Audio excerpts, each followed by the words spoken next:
আপনি একজন খেলোয়াড়, আজকে এই তারিণীপুর মাঠে আপনি এসেছেন, এখানে এসে আপনি কি বুঝতে পারছেন খেলাধুলার সম্পর্কে যদি একটু বলেন।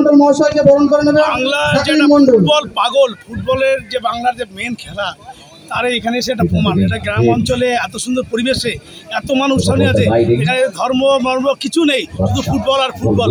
তাই আমি একটা বাংলার প্রশিক্ষক হিসাবে এখানে এসে আপ্লুত যে এই মাঠটা আমার এসছে, যাতে একটু ঘাসের ব্যবস্থা করা যায়। আমি আমার মেম্বারকে বলবো, জেলা পরিষদের বিজলি বিশ্বাসকে, মাঠটা ঘাসের ব্যবস্থা করা হয়। একটা ঘাস আর মাঠ আর ফুটবল, এই যে বাংলার সঙ্গে জড়িয়ে আছে, পাওয়া যাচ্ছে। আজকে আমাদের তারিণীপুর ডেডলি বয়েজের পরিচালনায় প্রথম বর্ষ আমাদের আজকে ডেডলি বয়েজের জন্মদিন। সেই জন্মদিন উপলক্ষে 16 দলীয় নকআউট ফুটবল টুর্নামেন্টের আয়োজন করা হয়েছে।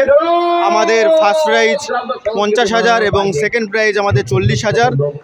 আমাদের ক্লাবের প্রত্যেকটা সদস্য সহ গ্রামবাসীবৃন্দের সহযোগিতায় আজকে আমাদের এই ফুটবল টুর্নামেন্ট মানুষ আপ্লুত এবং খুশি। এবং আমাদের বিশেষ অতিথি আছে কল্যাণী ব্লক তৃণমূল কংগ্রেসের সভাপতি পঙ্কজ কুমার সিং সহ আমাদের আরও বিশেষ অতিথি আমাদের মধ্যে উপস্থিত হয়েছে। এতে আমরা তারিণীপুর ডেডলি বয়েজের পক্ষে আমরা খুব খুশি।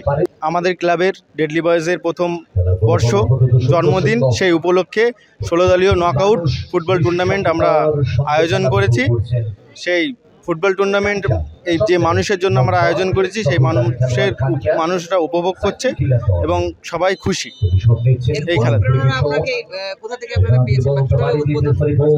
আমাদের উদ্বোধন করেছে আমাদের কল্যাণী ব্লক প্রেসিডেন্ট পঙ্কজ কুমার সিং এবং আমাদের ক্লাবের প্রত্যেকটা সদস্য সহযোগিতা নিয়ে আমাদের আজকে এই বড় প্রোগ্রাম।